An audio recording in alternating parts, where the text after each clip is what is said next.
توکل وہ راستہ ہے جس کے ذریعے آگ ٹھنڈی کر دی جاتی ہے، جو ایڑیوں سے زمزم نکلوا دیتا ہے، جو دریا میں راستہ بنوا دیتا ہے، جو یوسف علیہ السلام کو یعقوب علیہ السلام سے ملوا دیتا ہے، جو شدید طوفان میں کشتی نوح پار لگا دیتا ہے۔ تو پھر کیا تم اپنے رب پر توکل نہیں کرو گے، جو ناممکن کو ممکن کرنے کی قدرت رکھتا ہے؟ نصیب بے شک اللہ کے ہاتھ میں ہے، مگر دعاؤں کا اختیار اس نے ہمیں دیا ہے، اور دعائیں ہی تو ہیں جو تقدیر بدلنے کی طاقت رکھتی ہیں۔ اگر تم سے ایک تارا گم ہو گیا تو کیا ہوا؟ آسمان پورا تاروں سے بھرا ہوا ہے۔ اگر بھرے آسمان میں سے کوئی تارا تیری قسمت میں نہیں تو کون جانتا ہے، شاید چاند تیرا نصیب ہو، شاید اللہ نے تیرے نصیب میں آسمان کے ستاروں میں سے ایک چاند تمہارے نصیب میں لکھ دیا ہو۔ تو کیوں نا امید ہوتے ہو اس کریم رب سے؟ رسول اللہ صلی اللہ علیہ وآلہ وسلم نے فرمایا کہ اللہ تعالیٰ فرماتا ہے کہ میرے اس مومن بندے کا جس کی میں کوئی عزیز چیز دنیا سے اٹھا لوں اور وہ اس پر ثواب کی نیت سے صبر کرے تو اس کا بدلہ میرے ہاں جنت ہے۔ جب دکھ شدت اختیار کر جائیں تو بولنے کی غلطی کبھی مت کرنا، یہ تو صبر کے لمحات ہوتے ہیں، وہ لمحے جب اللہ آپ کے ساتھ ہو جاتا ہے، اور جب وہ ساتھ ہو جاتا ہے نا تو انسان فرش سے عرش پر پہنچا دیا جاتا ہے۔ دیکھو یہ موقع گنوانے کا نہیں ہوتا، بہت کچھ پانے کا ہوتا ہے، اس لیے اللہ سے مانگا کریں۔ جب آپ کا دل درد سے بھر جائے اور آنکھوں میں آنسو آ جائیں تو اس رب سے چھپ کے باتیں کر لیا کریں، وہ سب جانتا ہے لیکن آپ سے سننا چاہتا ہے۔ دل کا بوجھ اللہ کی بارگاہ میں رونے سے ہلکا ہوتا ہے، جہاں نہ ماضی کا تانا ملتا ہے نہ مستقبل کا خوف، صرف کرم کی چادر سے ڈھانپ دیا جاتا ہے۔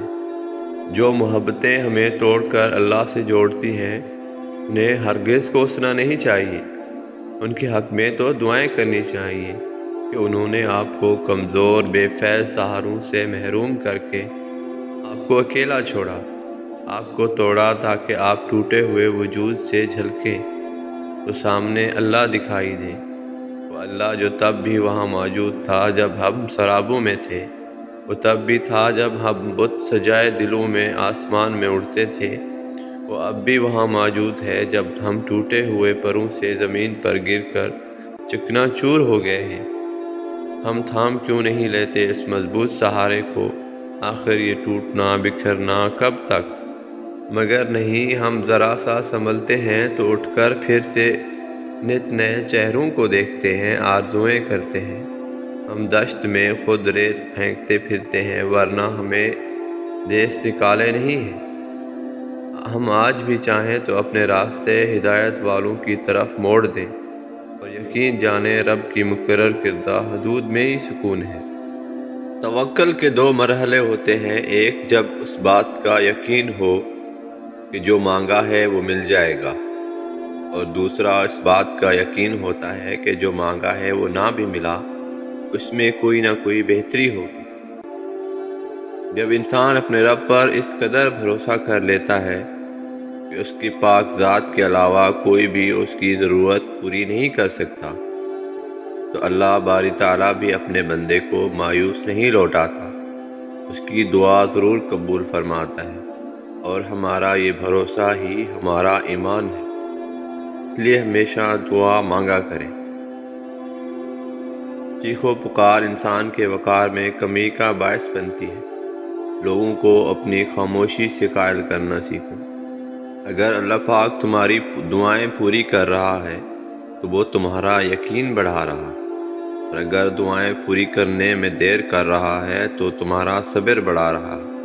اگر تمہاری دعاؤں کا جواب نہیں دے رہا تو وہ تمہیں آزما رہا ہے، اس لیے ہمیشہ دعا مانگتے رہو۔ اللہ سے دوستی کے بعد پھر ایک وقت ایسا بھی آتا ہے جب آپ کو تنہائی سے ڈر نہیں لگتا، اکیلے رہنا برا نہیں لگتا، آنکھ میں سے لوگوں کی وجہ سے آنسو نہیں گرتے، ہونٹوں پر ہر وقت مسکراہٹ رہتی ہے، ہم سے کوئی بات کرے یا نہ کرے دل مطمئن رہتا ہے، کیونکہ اس دل میں اللہ کی محبت سما چکی ہوتی ہے۔